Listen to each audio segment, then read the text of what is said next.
review a lot of modern games, don't I?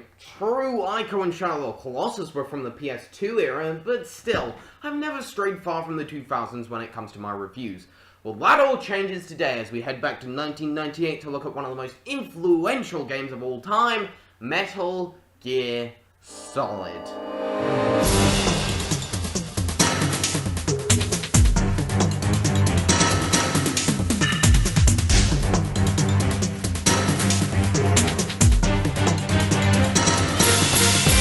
I highly doubt any of you watching won't know who Hideo Kojima is. One of the most recognisable names in the industry, his work is always polished, quirky, and constantly pushing the boundaries of the medium.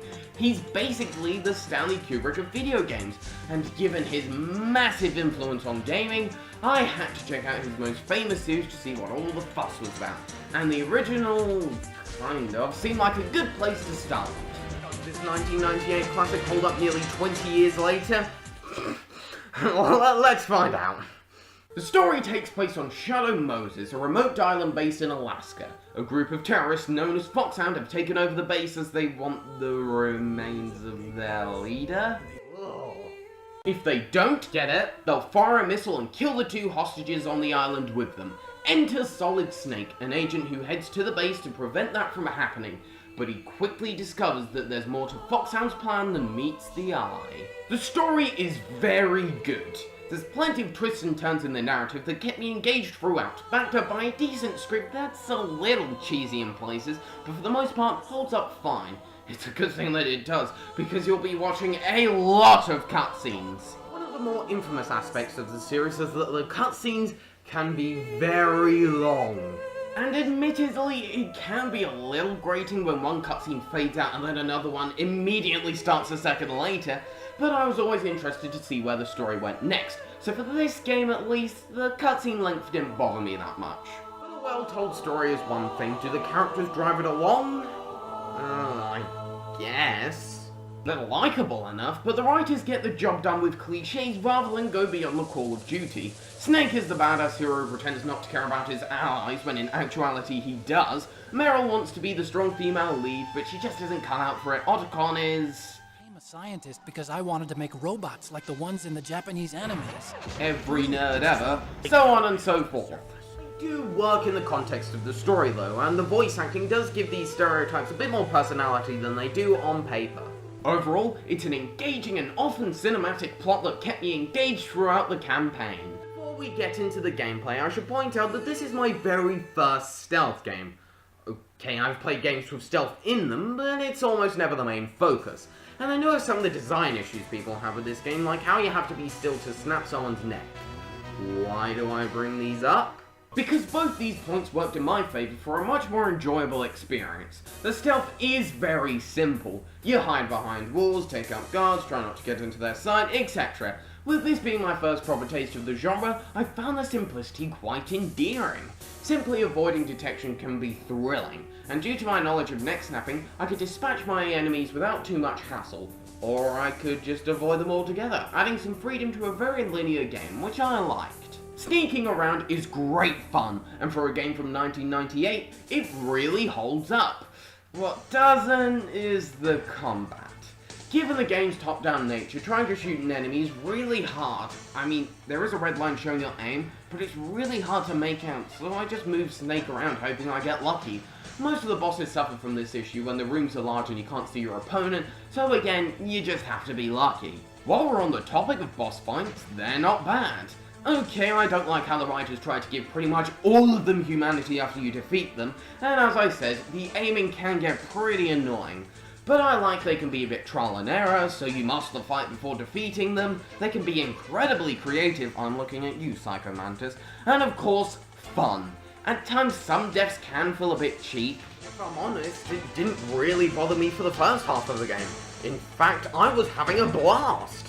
I wanted to see where the story was going, and the gameplay was a lot of fun. For a while, I was genuinely looking at scoring this game 90+.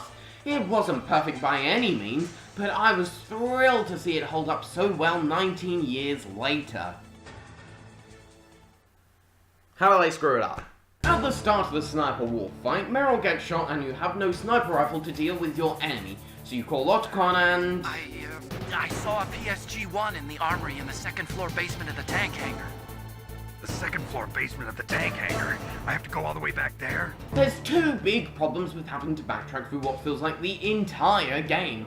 First of all, it makes no sense in the story that Snake would just leave Meryl, who's just been shot, on her own while he goes off to fetch a sniper rifle. Wouldn't he be worried that she could get kidnapped while he's gone? Which is exactly what happens.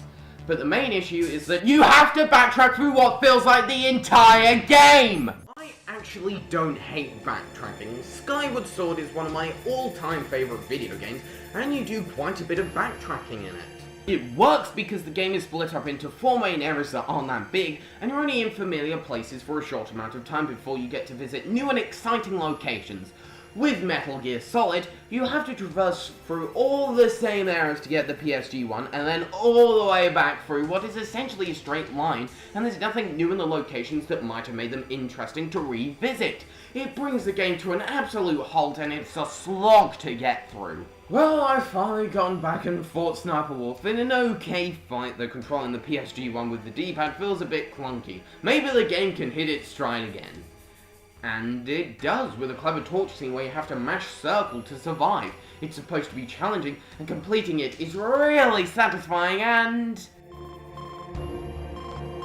Snake, it's showtime. Ocelot wants you.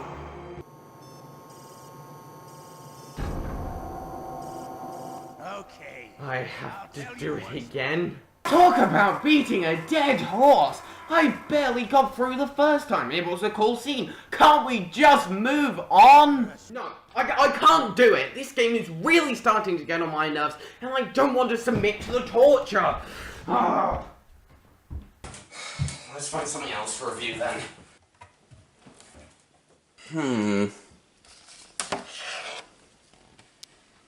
Let's just get this over with.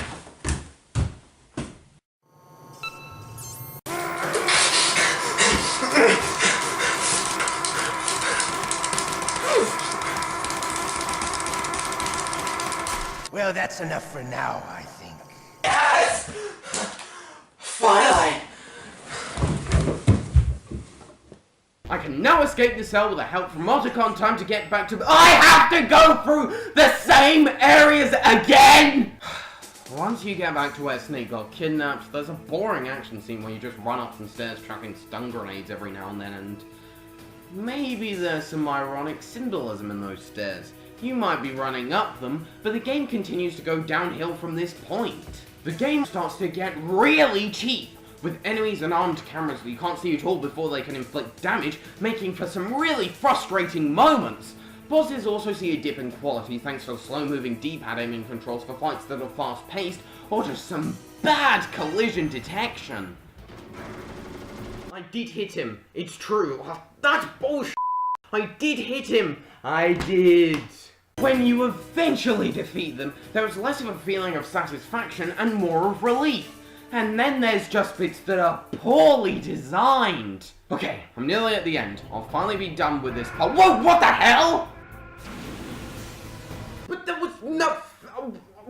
What? Amid all the annoying crap, there can be some okay bits, an occasional interesting story beat, but there would always be a frustrating part right around the corner. I can't tell you how disappointed I was going from a really great game to a really bad one. And I can't even pin all my complaints on the time frame when it was made. My biggest issues are all design choices that the developers intentionally made, which makes me wonder what people saw in it back in 1998. It's hard for me to recommend this game, because it got so annoying that the great first half felt like a lifetime ago. But despite everything I've said, I'm eager to check out the rest of the series. The game showed a lot of potential before it all went to hell, so at the very least I'll be checking out too. If that game ends up good, then I'd recommend you watch a walkthrough or one of those YouTube movies of this one. If you really insist on playing it, do it on easy, because I really should have done that in the first place. Metal Gear Solid is a game with a great story in first half, but it soon grew to be one I hated. As a complete whole, however, I give it around 55%. When I begin playing 2, I can only hope that the credit song was right, and that the best is yet to come.